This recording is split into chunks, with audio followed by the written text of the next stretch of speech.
Bismillahirrahmanirrahim. Assalamualaikum warahmatullahi wabarakatuh. Alhamdulillah anzala al-Furqan wa bayyana bayyinatin minal huda wal furqan.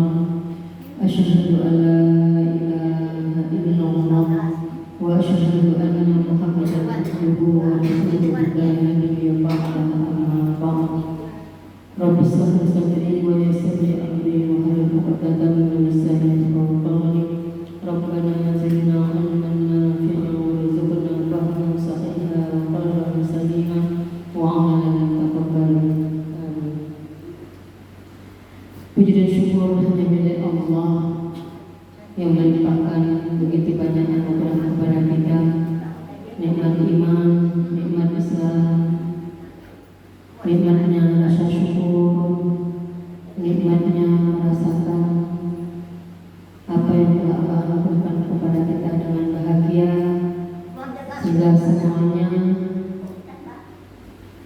menjadi menambah ketentraman bagi kita semuanya.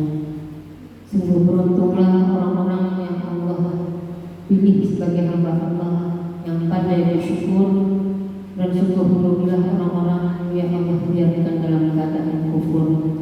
Semoga Allah berikan kita kekuatan untuk senantiasa berbuat baik di jalan Allah hingga tiba waktunya kita menuju Allah.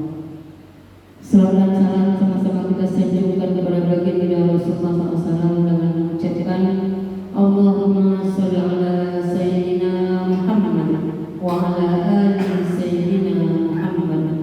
Semoga Allah memberikan kita kemudahan menjalani kehidupan dengan baik, mendidik anak keluarga kita dengan baik, sehingga suara kita senantiasa mendapatkan hidayah Allah, menjalani hidup dengan baik, diwafatkan dalam keadaan husnul khotimah, dan mendapatkan syafaat bagi Rasulullah kelak nantinya. Amin ya rabbal alamin. Mari kita berselawat dulu kita semuanya biar semangat. Sallu ala Nabi Muhammad sallu alaihi sallallahu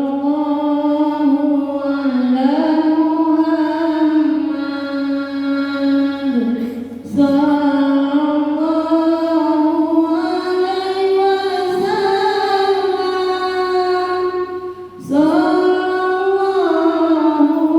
ala Muhammad sallallahu alaihi wasallam. Ya Nabi salam alaika, ya Rasul salam alaika, ya Habib salam alaika, salawatullah alaika. Anta syamsun anta badrun, anta nurun fawqa nuri, anta iksiru wawari, anta misbahus suduri.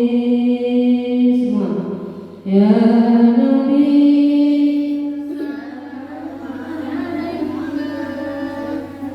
ya Rasul salam alaika, ya Habib salam alaika, salawatullah alaika.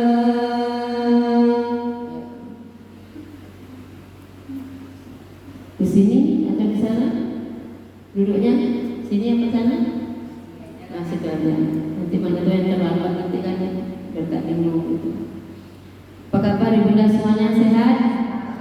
Alhamdulillah, di hari libur ini, hari yang mulia ini, di hari Jumat, kita isi penghujung hari dengan saling nasihat menasihati dalam kebaikan, sehingga semoga Allah yang bersama kita nanti menuju jannahnya. Amin ya rabbal alamin. Baiklah, kita sama-sama sedikit mengkaji tentang kunci menenteramkan jiwa. Itu judulnya. Hidup ini seperti gelombang. Gelombang lautan itu kadang tenang, kadang menghempas sehingga menghanyutkan semua yang ada di pinggirnya, menenggelamkan semua yang ada di tengahnya. Kadang gelombang itu membuat kita takjub dan sangat senang, karena dengan adanya gelombang lautan terasa indah. Betul tidak? Begitu juga dengan kehidupan. Andaikan kehidupan kita ini slow aja, aman aja, tak pernah ada sesuatu yang susah, nanti kita menjadi orang yang lupa diri. Andai susah terus, tak pernah ada pula yang menenteramkan, nanti kita menjadi orang yang mudah putus asa. Makanya Allah bikin gelombang. Ada pasang, ada surut, ada siang, ada malam, ada tenang, panas, terik, tiba-tiba hujan. Nah, semuanya itu untuk merasakan satu, bahwasanya kita tidak bisa mengatur alam semesta, yang mengatur Allah. Jadi jangan sampai hari demi hari isinya cuma ngeluh aja, atau hari demi hari isinya cuma hura-hura aja, atau hari demi hari isinya cuma nangis aja. Jangan seperti itu. Kita tetap bisa merasakan enjoy, bisa juga merasakan satu titik. Kayaknya kita perlu juga sedikit mereview apa yang telah kita lakukan. Seperti itu. Itulah hidup yang nikmat. Jadi kalau misalnya menjelang mata kita tertantuk di malam hari, kita mampu sedikit melakukan muhasabah untuk mereview apa yang sudah kita lakukan pada hari itu, kemudian kita meminta ampun kepada Allah atas segala kekurangan diri kita, maka kita menjadi orang yang paling bahagia ketika tidur.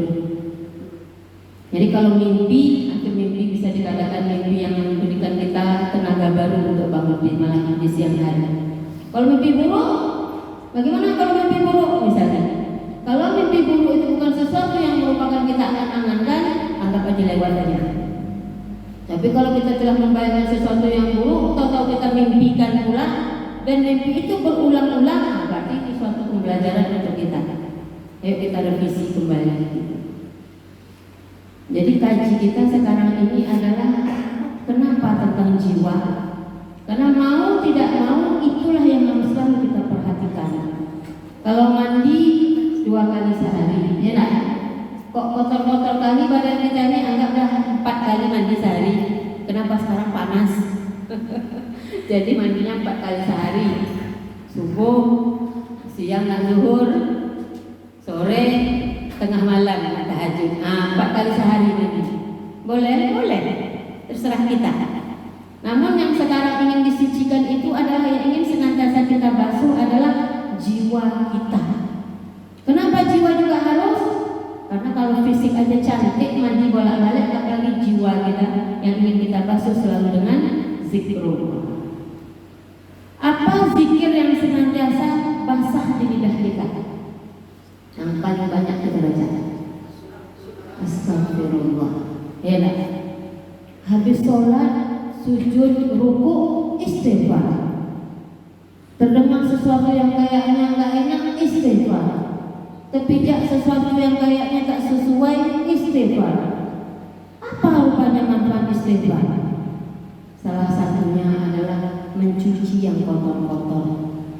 Salah satunya adalah mendatangkan kebaikan dalam jiwa dan raga kita. Salah satunya adalah melapangkan sesuatu yang sempit. Orang yang bertawakal itu adalah orang yang senantiasa berhati-hati dalam segala gerak tingkah lakunya. Tadi kita sholat kan? Coba saya tanya, kita sholat, tapi kita nggak hati-hati dengan niat, bisa salah nggak niat kita baca? Nggak khusyuk, rusak Tengah-tengah sholat baru mikir, tadi saya bacanya sholat apa ya? Kalau kita berjamaah masih lumayan, enggak juga, tetap harus bagus niatnya. Tapi niat kan di hati Bu, oke. Karena kita berjamaah niatnya di hati, otomatis ikut imam silahkan. Tapi sholat sendiri siapa yang mau memperbaiki? Enggak ada. Itu artinya apa? Hidup ini yang pertama untuk membuka kunci hati kita supaya hati kita itu enggak mudah blank. Yang pertama adalah fokus. Inni wajjahtu wajhiya lillazi fatara as-samawati wal ardh. Inni wajjahtu, ya Allah, aku hadapkan kepadamu. Kepada siapa? Kepada Allah pencipta langit dan bumi. Di dalam ibadah itu yang pertama supaya jiwa kita terarah adalah fokus kepada apa yang akan kita lakukan. Dan itu akan kita lebarkan, akan kita perhatikan pula pada seluruh aspek kehidupan kita. Mulai dari bangun tidur sampai tidur lagi, ingat, kalau saya hanya melakukan kehidupan ini untuk segala sesuatu yang Allah suka. Ada orang sekarang penampilan tak sesuai dengan kenyataan. Penampilannya maaf cakap tertutup semuanya, aurat tertutup semuanya. Rupanya pencuri.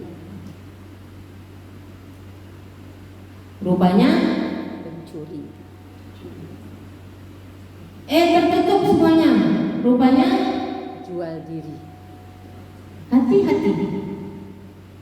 Pakai dasi, pakai topi, pakai baju jas segala macam. Rupanya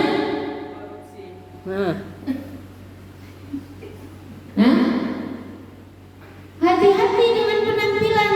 Oleh karena itu kata Allah, kata Rasulullah juga, apa yang nampak di mulutnya itu yang ada di hatinya, kata Rasulullah. Rasulullah bilang seperti itu. Innallaha yanzuru ila qulubikum. Sesungguhnya Allah melihat apa yang ada di hatimu, kata Allah. Bukan kepada wajahmu, bukan kepada bentuk fisikmu, tapi kepada qulubikum, kata Allah, kepada hatimu. Jadi proses kehidupan kita ini semakin baikkah atau semakin buruk, kuncinya adalah perasaan kita.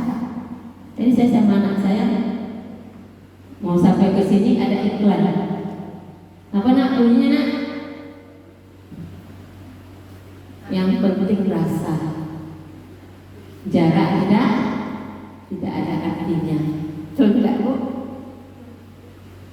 Kalau dah rasa hati kita terasa dekat, walaupun yang mau kita tuju di Mekah sana, datang kita. Yang bilang kalau dah jodoh tak kemana. Sebetulnya bukan masalah jodoh sekarang, masalah rasa. Jadi kalau hati sudah Allah satukan dengan rasa ibadahnya, sekecil apapun ibadahnya itu Allah pandang. Siapa itu apa ibadahnya ya Rasul? Wahai Allah, Nabi Musa nanya. Wahai Nabi Musa, kamu tuh punya sahabat nanti di surga. Siapa? Tukang daging di pasar. Tukang daging di pasar. Bukan wali masjid bukan Pak Imam, bukan, tukang daging di pasar.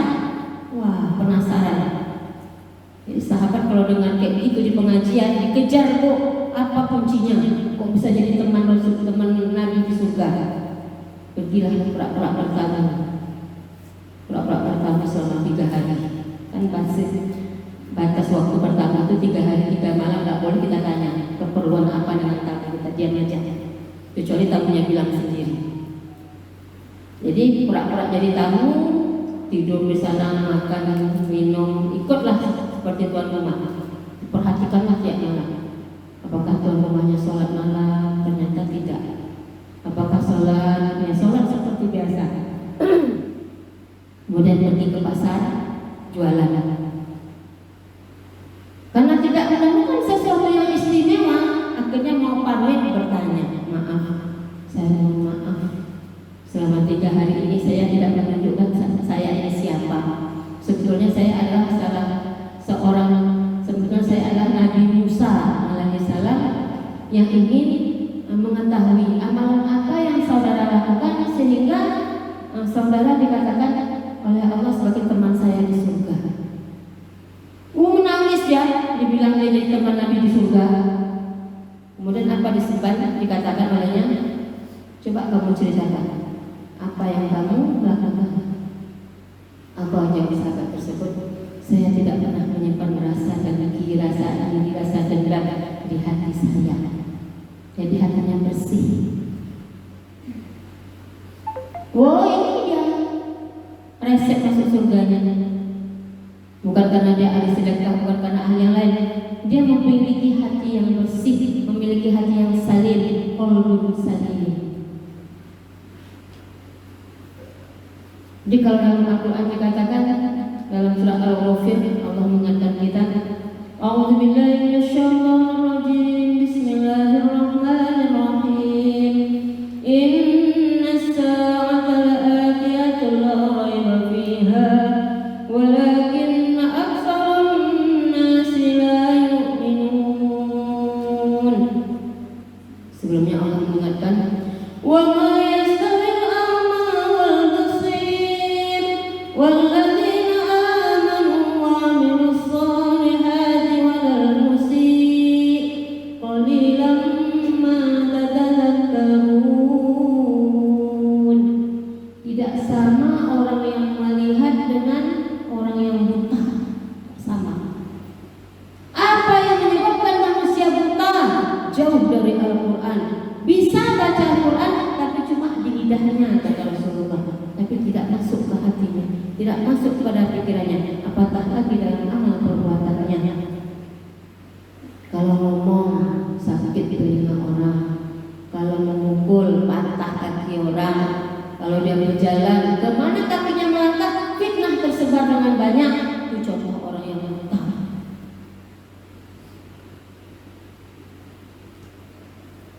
Ketika Rasulullah ditanya, wahai Abu Bakar, ini ada perintah tentang berinfak. Langsung Abu Bakar pulang, kemudian dibawanya seluruh hartanya sampai kepada Rasulullah. Ya Allah, aku infakkan seluruh harta yang aku miliki di jalan Allah. Apa yang kau tinggalkan ya Abu Bakar untuk keluargamu? Apa jawab Abu Bakar? Engkau, Allah dan Rasulnya lebih tahu. Sehingga dalam sebuah hadis Rasulullah mengatakan, kalaulah ditimbang imannya Abu Bakar, lebih berat imannya Abu Bakar dibandingkan seluruh iman manusia seluruh dunia. Bayangkan beratnya. Apa yang menyebabkan berat? Karena tadi itu keikhlasan hatinya menjalankan syariat Islam ini tanpa ada rasa berat hati.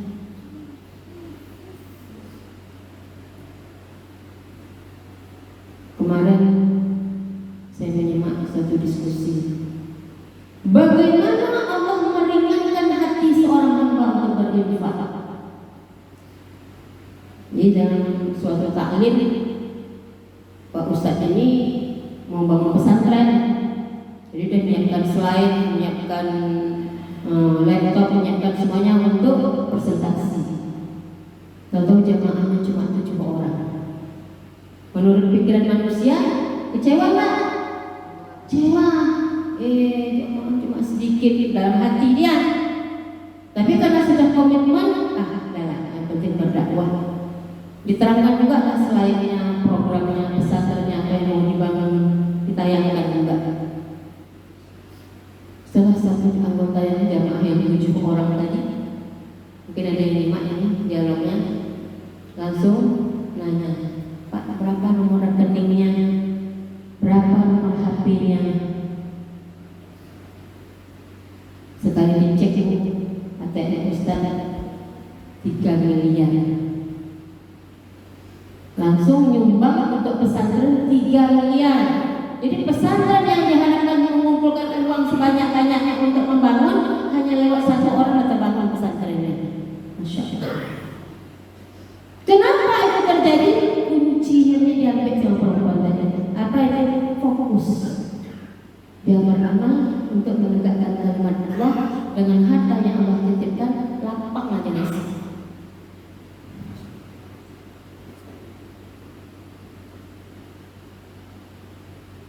Terus Allah bilang, walladzina amanu wa amilus solihati walal musii dan orang-orang yang beriman dan beramal saleh dan tidak menyia-nyiakan waktunya.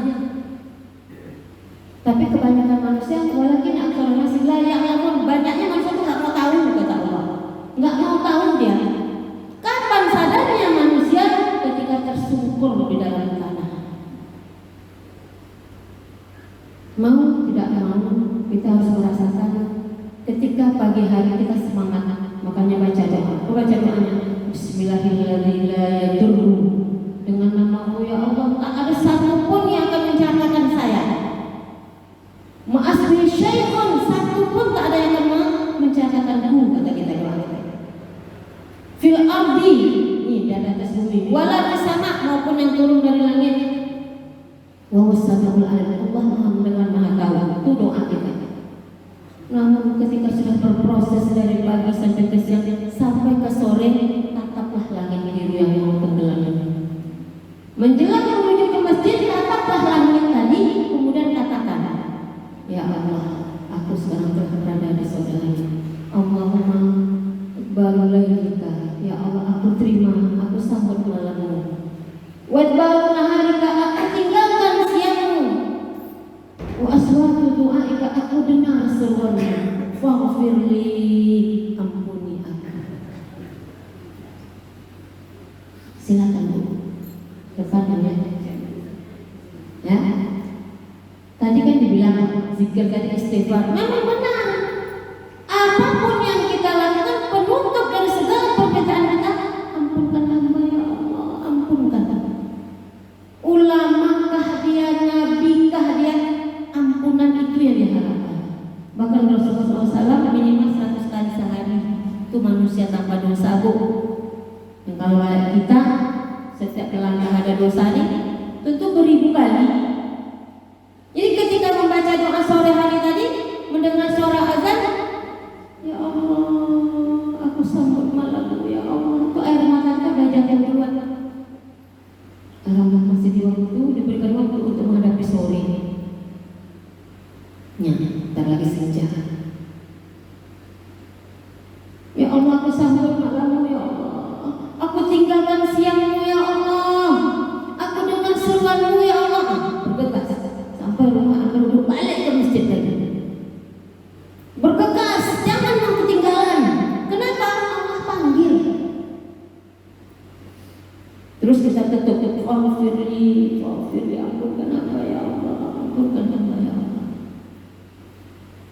Jadi iringan tasbih, iringan tahmid, iringan tahlil terasa menghentak di jiwa kita. Nah itulah yang akan mencuci kotoran-kotoran kita. Kok ada dengki, hilang. Kok ada dendam, lupakan. Kok ada iri kita arahkan kepada kebaikan. Selesai. Tak ada manusia yang tak bersinggung loh Bu. Tidak. Selagi kita makhluk sosial, kita pasti bersinggungan. Ibarat tangan berjalan ke sana pasti bersenggol-senggol. Kecuali jalan sendirian, udah tak ada bersenggol. Itu artinya apa? Selagi kita memiliki persahabatan di antara kita, ada kata kita yang salah, dia dengar sakit, wajar. Dia ngomong kita sakit pun wajar juga. Oleh karena itu apa? Fa'fu, maaf-maafanlah. Wasfahu, berlapang dada. Kalau kita fokus kepada kesalahan orang, kita yang sakit di kepala tak bisa tidur. Mana ustazah ya? Kalau ngomong begini, laki yo begini, anak kita pula yang mikir lagi ustazah, mikir anak ustazah. Ngapain juga kata Allah. Jadi saya yang ngatur kata Allah.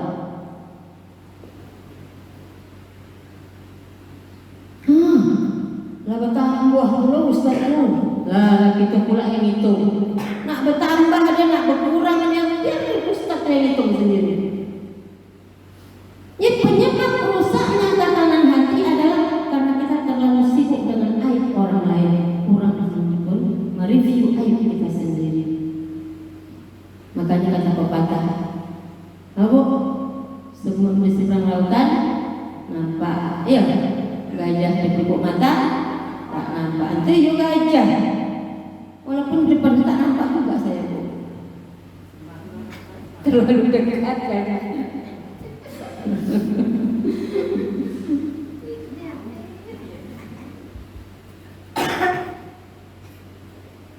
Nah, yang kedua,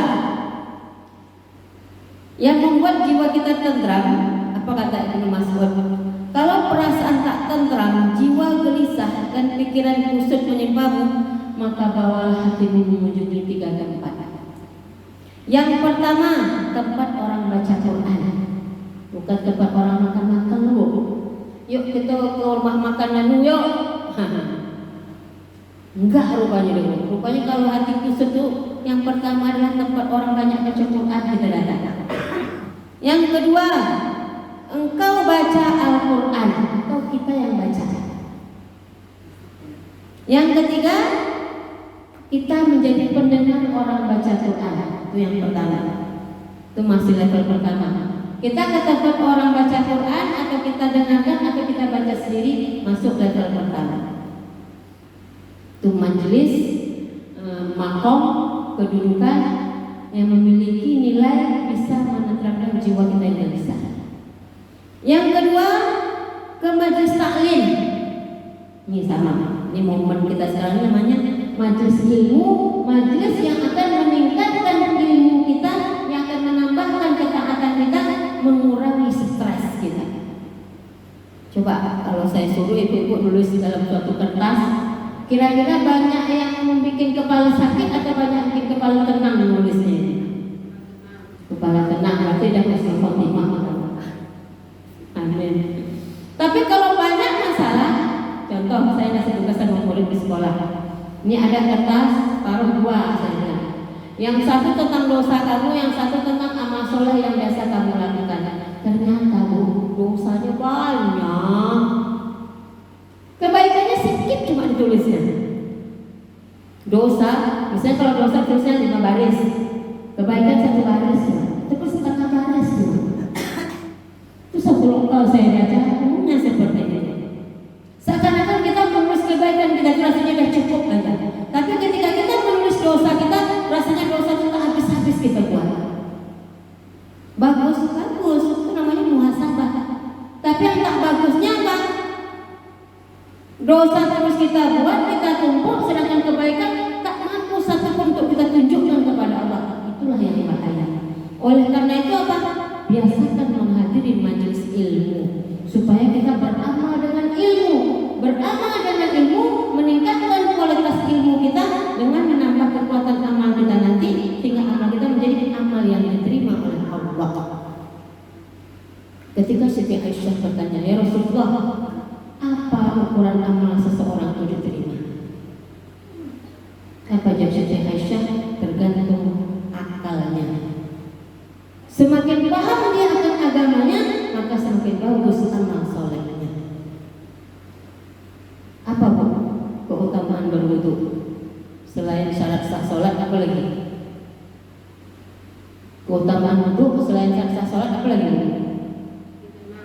Hati tenang. Ya, ada lagi. Menghapus dosa anggota tubuh kita. Ada lagi? Mendapat cahaya di hari kiamat. Bagus. Ada lagi? Mencerdaskan otak, menajamkan pikiran, menenteramkan jiwa. Selama al-wudu tidak kering, malaikat mendoakan ampunan dosa untuk kita. Banyak. Menyegarkan tubuh, menyegarkan semua anggota tubuh kita dengan berwudu. Makanya ada sholat sunat wudu. Bahkan Bilal bin Rabah mendapat tiket masuk surga. Kenapa? Mendawamkan sholat sunat wudu. Terdengar segajetnya tepat dalam surga. Kenapa? Rajin berwudu, rajin sholat sunat wudu. Tidak ada amal yang dilakukan dalam syariat Islam yang enggak banyak bonusnya. Semua banyak bonusnya. Cuma masalahnya kita suka menghilangkan bonus. Kapan berwudu? Mau sholat. Habis itu tak pernah wudu lagi dong. Jadi kalau tak sholat tak wudu. Contoh perempuan yang sedang haid. Kenapa kusut aja mukanya? Haid. Jadi kalau haid libur bu, ya. Libur semua bu, ya. Segala sudah suci dia lakukan, kecuali sholat, kecuali menyentuh Quran, berzikir dengan bacaan Al-Quran yang biasa kita baca.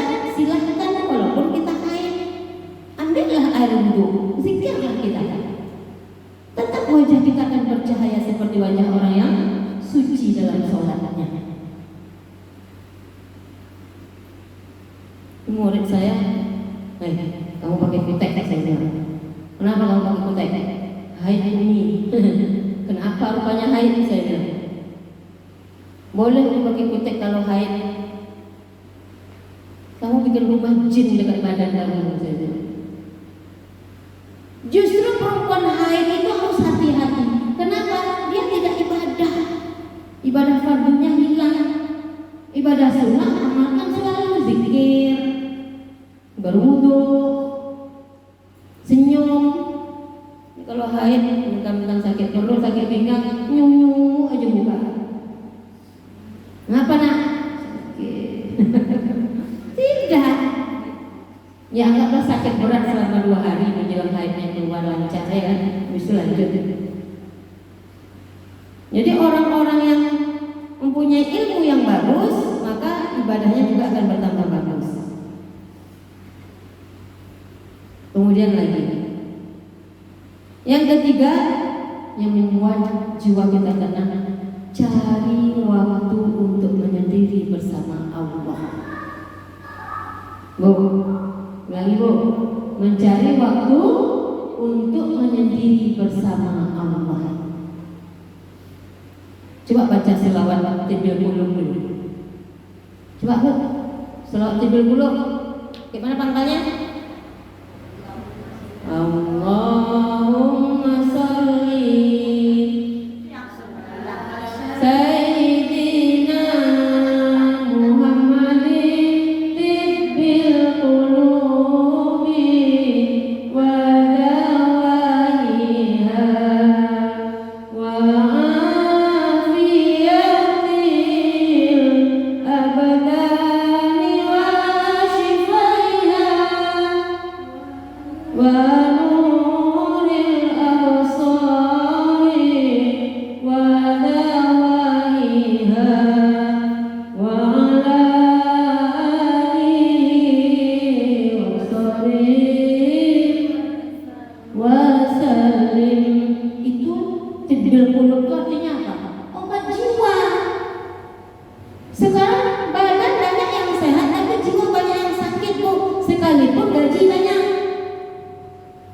gaji berlipat-lipat, baju bagus, rumah bagus, tapi dia tidak ada rasa nyenyak tidurnya.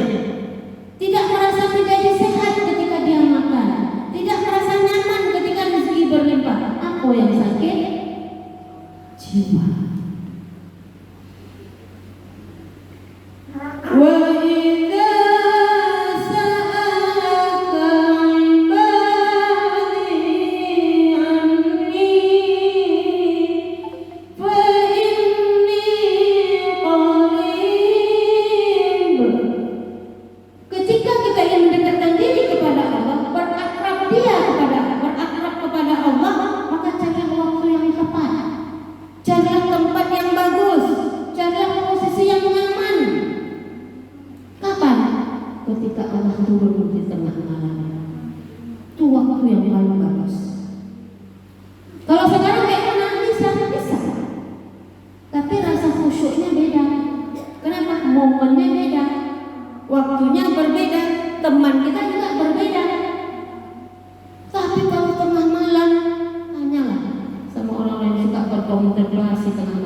Kita dah sibuk dengan muhasabah diri.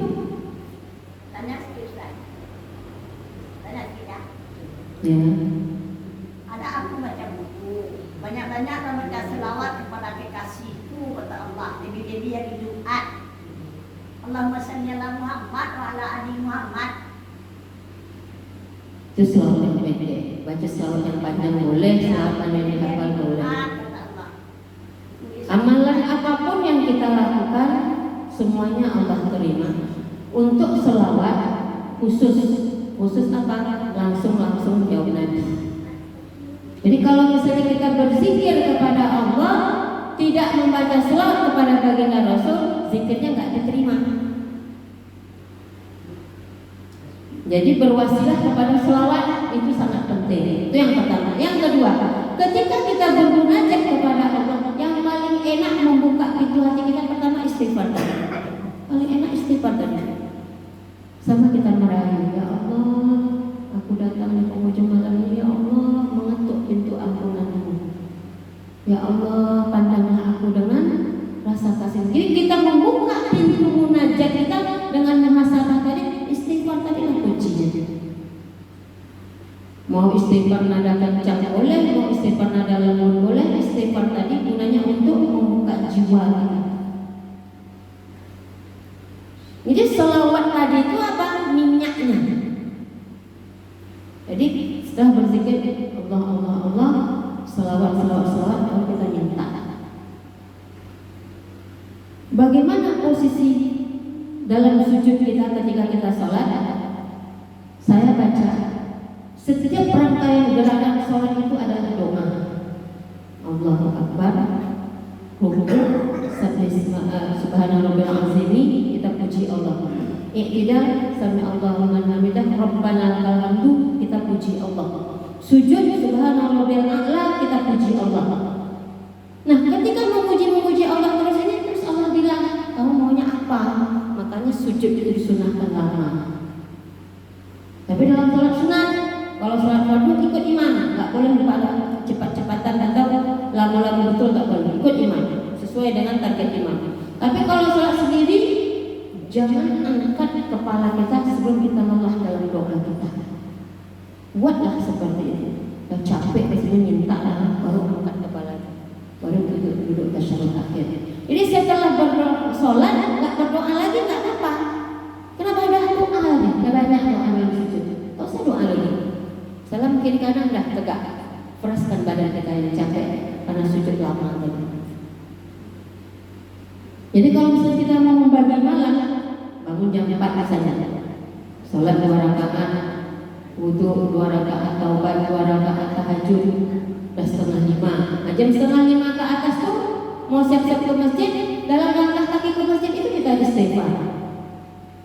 Sampai masjid, tahiyat masjid, duduk sebentar, orang azan. Nah, seperti itu cara mengaturnya. Kalau yang rumahnya jauh, dalam kendaraan kan kita membaca istighfar misalnya. Kemudian lagi, yang kedua udah tadi fokus. Yang pertama fokus, yang kedua datangi tempat-tempat yang mendatangkan ketenangan. Dengar orang baca Al-Quran, kita duduk bermuhasabah sendiri bersama dengan Allah. Yang ketiga, dekati orang-orang yang rajin mendekatkan diri kepada Allah. Itulah gunanya apa? Mempererat silaturahim. Silat itu artinya hubungan, rahmi artinya kasih sayang. Jadi hubungan silaturahim ini apa? Mengikatkan hubungan kita dengan Allah juga. Contoh, ibunda mengundang saya, yang kita tak kenal menjadi tenang. Itu namanya apa? Ada undangan Allah kepada ibu untuk saya. Yang itu akan merekatkan tali silaturahim di antara kita. Sehingga ketika terdengar Ustazah Sianu meninggal, hati ibu melangkah sampai ke rumah. Teman kita Sianu sakit, ibu tergerak pergi mengunjungi. Nah, yang seperti itu apa gunanya? Ampunan dosa juga. Orang yang paling tentram itu apa? Yang tak banyak lagi kesalahannya, itu yang paling tenang hidupnya. Makanya kata Rasulullah, sehabis apapun umur kita lakukan untuk beribadah kepada Allah, tak cukup untuk membayar nikmatnya mata berkedip. Tak cukup. Saking apa? Saking besarnya nikmat Allah itu. Membayar nikmat nafas tak cukup. Apalagi kalau mau coba-coba ganti rugi dengan rezeki yang Allah kasih. Aku udah kaya nih sekarang, cobalah ngasih anak aku makan. Ya Allah, jangan kamu kasih rezeki hari ini ya Allah, misal biar saya sendiri ngasih anak saya makan, enggak bisa. Sedangkan Nabi Sulaiman aja nggak bisa, apalagi kita yang miskin nih. Nabi Sulaiman itu nabi yang sangat kaya kan Bu, nggak bisa, cuma ngasih makan satu ikan nun, kapok deh. Kenapa? Sekali ngap sama ikan nun habis semua persediaan makanan yang disiapkannya satu hari suntuk. Kita yang miskin ngomong seperti itu berarti yang laknatnya kepada kita sendiri yang akan terasa. Contoh orang yang sombong apa? Ini usahaku, ini hasil tenaga kerja kerasku. Ya terserah aku lah mau gunakan untuk apa. Orang yang sombong.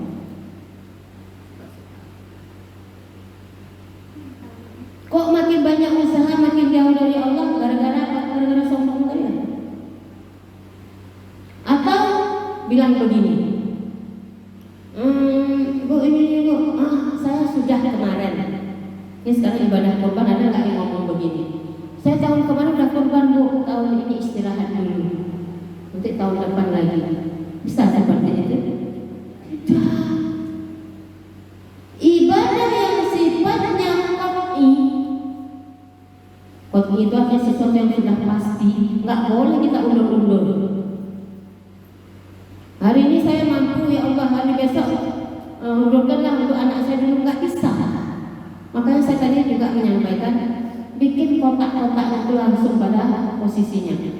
Satu tabungan untuk makan rumah, satu tabungan untuk bayar utang, satu tabungan untuk korban, satu tabungan. Nah, buka pintu-pintu ibadah kita sendiri.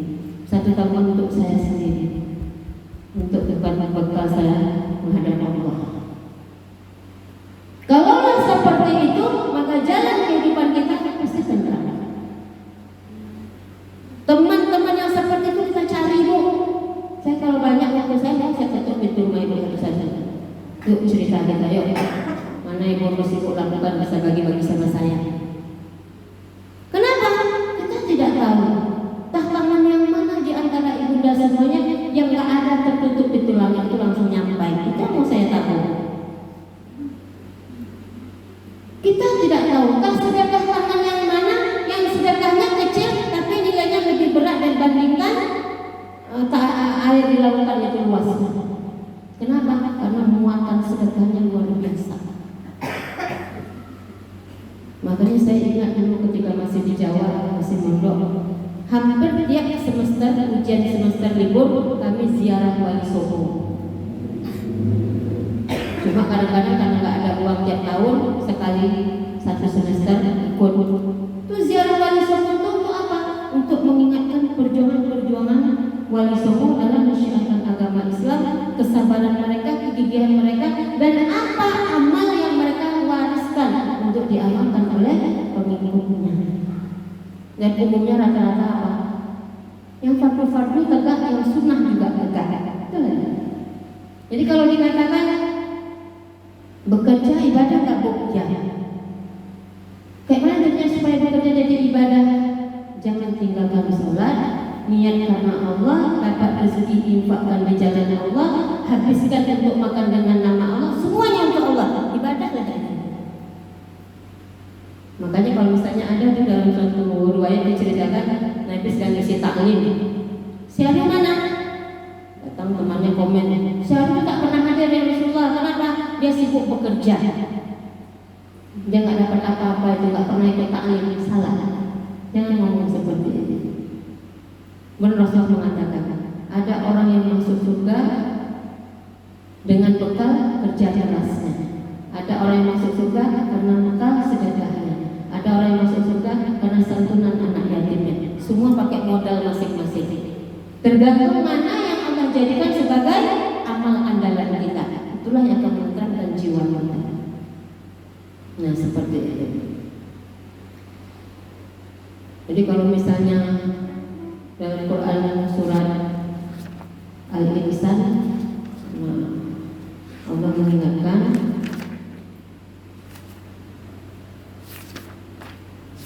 Inna hadainahu sabila imma syakira wa imma kafura.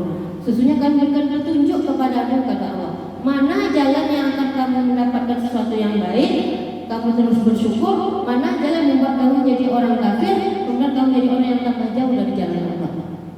Cuma ingat kata Allah, bahwa bagi inal abrara yashrabuna, bagi orang yang berbuat baik mereka akan minum. Minta sikar kafur dari secangkir air kafur, air yang menenteramkan jiwa. Itu di surga nanti itu orang yang banyak berjamaah seperti ini, mereka nanti di surga akan Allah kumpulkan juga dalam keadaan berjamaah. Bahkan salah satu nikmat surga yang tak terbayang oleh kita itu salah satunya menceritakan penduduk surga bisa melihat bagaimana ngerinya penderitaan orang dalam neraka. Dan penduduk neraka bisa melihat juga bagaimana nikmatnya penduduk surga. Namun mereka tidak mendapatkan setetes pun nikmat Allah dari surga. Di situ nanti kita saya tangis menangisi melihat teman kita yang sangka baik ternyata na'udzubillah min dzalik. Nah, seperti itu. Jadi dapat kita simpulkan, mari kita meminta kepada Allah, Allah dekatkan jalan menuju surganya Allah itu dengan kita bisa berteman dengan orang-orang yang mempercepat langkah kita menuju Allah gitu. Jadi kualitas umur manusia itu ditentukan oleh kualitas amalnya, bukan panjangnya umur. Contoh, berapa umurnya Bu? Oh, 91 tahun. Wih, panjang umurnya ya Bu. Bukan. Tapi kualitas umur itu ditentukan oleh amal seseorang. Contoh, berapa umurnya nak? 10 tahun. Tapi kita dengar anaknya orang yang begini, hafal Quran, hafal ini, rajin bantu orang tua. Itu amal anak tadi. Walaupun dia kecil umurnya, tapi amalnya sudah mengalahkan kita. Seperti itu. Jadi kata Allah, innama yuwaffas sabiruna ajrahum bighairi hisab. Kita harus berlatih sabar. Kita harus berlatih sabar untuk mendidik diri kita menjadi hamba Allah yang taat. Tak bisa tak sabar Bu. Orang sekarang banyak tak sabar Bu. Nah, kita pilih yang sabar. Jangan pilih yang tak sabar. Karena kalau kita tidak sabar dalam menempuh ketaatan, maka kita akan dikecoh oleh setan. Apa kata setan? Apa kata setan? Udah cukup. Kamu udah rajin sholat, hari ini libur, kata setan. Ada enggak? Kamu kemana sedekah kan? Nah, sekarang libur ya. Setan tuh disuruhnya awak istirahat. Nah, pas awak istirahat pula awak meninggal. Itu yang bikin takut. Jadi nggak pakai istirahat ibadahnya, nggak pakai istirahat. Kapan istirahatnya? Meninggal dunia. Makanya orang meninggal dunia itu ada dua, kata Rasulullah. Beristirahat atau beristirahat. Beristirahat artinya apa? Dia orang baik dan dia tidak ahli maksiat, berarti dia meninggal istirahat. Tapi kalau diistirahatkan artinya apa? Dia orang yang ahli maksiat, dia ahli keburukan. Jadi dimatikan dia oleh Allah supaya orang lain beristirahat dari dosanya. Na'udzubillah min dzalik. Jadi kita memilih menjadi pilihan yang terbaik bagi kita adalah memiliki jiwa yang tenang, jiwa yang lapang, hati yang benderang dengan cahaya Allah sebagai orang yang istiqomah melakukan ketaatan. Dimulai dari istighfar. Itu aja. Ada pertanyaan silakan. Ya.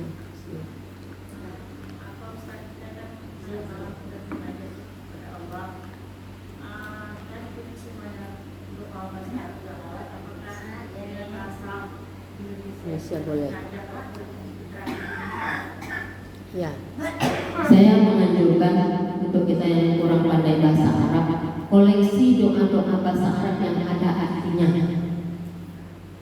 Jangan cukup dengan bahasa Indonesia kita. Kenapa? Karena saya mengamalkan itu. Saya punya buku setebal ini, kumpulan doa-doa. Itu doa-doanya ada artinya semua. Ya udah saya baca. Kenapa Bu? Karena bahasa Arab itu bahasa sasar yang paling tinggi. Kalau kita baca bahasa Indonesia kayak gini, contoh, ya Allah ampunilah aku, ampuni dosaku. Itu kan gitu cuma. Tapi kalau pakai bahasa Arab ada lihat-lihatnya. Allahumma anta rabbi la ilaha illa anta. Allah itu dirayu dulu sama doa kita bahasa Arab. Ya Allah, Engkaulah Tuhanku, tidak ada Tuhan selain Engkau ya Allah. Jadi Allah itu dirayu dengan bahasa Arab itu dulu, baru pakai bahasa Indonesia-nya. Faghfirli, ampuni aku.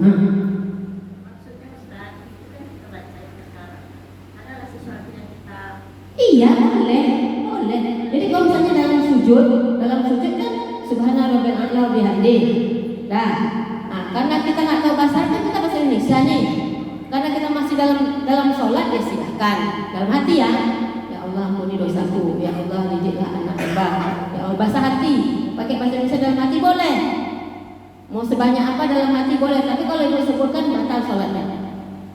Kalau ibu keras-keraskan batal. Kenapa? Karena nggak boleh bahasa Indonesia dalam sholat. Jadi ketika dalam sujud pakai bahasa Indonesia, saya bahasa Indonesia juga. Tapi saya baca bahasa Arab yang saya hafal, saya baca semua, baru bahasa Indonesia terakhir. Iya, bahasa Arabnya kita hafal. Iya. Ada sesuatu yang kita minta tuh cuma bahasa Indonesia kan? Ya boleh. Habis sholat yuk rayu lagi Allahnya. Habis sholat, karena kita kan ini sedang apa nih? Sedang berakrab diri dengan Allah. Lain kalau kita zikir di masjid. Kalau zikir di masjid kita nggak bisa mesra-mesraan tuh, banyak dengan orang. Artinya bising gitu nah. Tapi kalau kita sendiri sama Allah kan enggak. Habis sholat, kalau masih ada waktu, rayu lagi Allah dengan buku doa kita. Bawa buku doa itu yang panjang-panjang tuh baca bahasa Arab, baca artinya. Itu menurut saya ya. Supaya apa? Kalau udah capek, dalam diam kita membaca. Kalau udah capek rasanya, karena tadi udah banyak kali merayu Allah dalam diam. Pejamkan mata, nah itu dalam hati kita baca bahasa Indonesia. Tapi kalau masih bisa buka mata, baca buku doanya. Makin bagus doa-doa para wali, koleksi doa-doa seperti itu. Kenapa? Karena saya sendiri merasakan dengan doa-doa zikir-zikir orang-orang soleh itu berbeda dengan kita gitu. Jadi kalau misalnya kita ingin menambah sejuknya doa itu, mau tak mau puisi-puisi indah dalam berdoa itu harus kita sebutkan sehingga hati kita menjadi suci gitu. Ada lagi? B? Jam berapa? 5:30? Hah? 6 kurang 10? 5:30 kurang 10, iya. Ya, ada lagi doa? Ada lagi pertanyaan? Kalau tidak ada berdoa? Ya.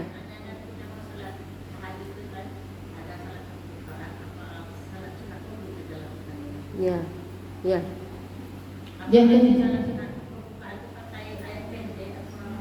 Ya, begini Bu ya.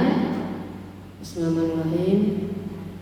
Kita kan tidur, bangun, kemudian kita bersuci. Nah, kata Rasulullah, tulang-tulang kita ini kan kaku. Jadi sebelum sholat tahajud awalnya dulu. Itulah dia sholat sunat duduk itu. Boleh tak baca surat pendek? Boleh. Tak baca? Boleh. Baca Al-Fatihah langsung rukuk aja boleh. Pilihlah mana yang nak dipilih. Cuma ingat-ingat rumusnya. Makin banyak bacaan Al-Quran, makin banyak pahalanya. Itu rumusnya. Jadi kalau misalnya ibu sholat sunat duduk nggak baca surat pendek, tapi pas sholat sunat hajat, Qul huwallahnya 11 kali rakaat pertama. Rakaat kedua Al-Nasrahnya 11 kali. Boleh. Apa ada aturannya? Enggak. Buat aja lah. Yang penting baca surat pendek banyak-banyak. Sekian kali itu kan amalan para wali. Nah, buat tak tidak masalah. Orang Nabi bilang enggak baca aja boleh, kenapa tidak? Cuma, sholat itu kan sesuai dengan niat kita. Ini sekarang ibu sholat sunat taubat, berarti kan sholat ini gunanya untuk taubat. Berarti habis itu langsung istighfar banyak-banyak. Sedang tausiah bang, sedang tausiah. Ya, hah? Ya.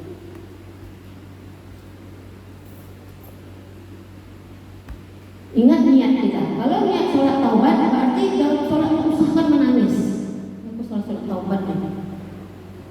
Usahakan menangis, usahakan Allah itu menunjuk mau menempelkan kita karena kita banyak dosa. Jadi kita cepat nangis gitu. Ini sekarang sholat hajat, tunjukkan semangat kita kalau hanya Allah yang bisa mengabulkan doa kita. Nah, sholat hajat.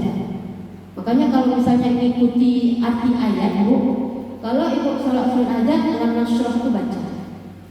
Kenapa? Inna ma'al usri yusra. Itu kata sugesti ini.